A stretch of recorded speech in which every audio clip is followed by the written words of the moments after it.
Congratulations on purchasing your Oracle Jet espresso machine, powered by Thermojet. Let's unbox your machine. Place the box on the floor and open it up.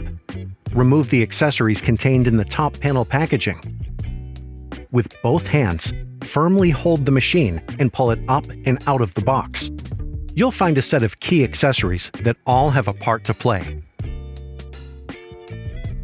Before first use, remove all of the plastic protective covering and wash all the parts and accessories with warm soapy water and a soft cloth or brush.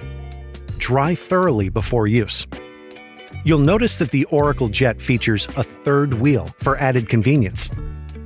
You can easily swivel it around until you find the right position, then lock the lever to secure the machine from moving around your benchtop.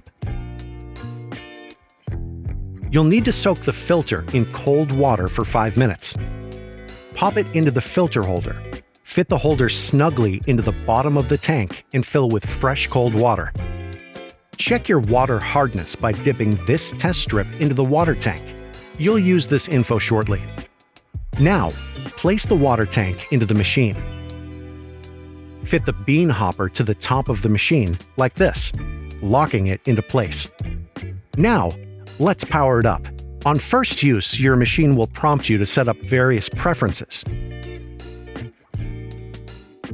including a Wi-Fi network connection to run a firmware update. This keeps your Oracle Jet up to date with the very latest operating system, just like your smartphone.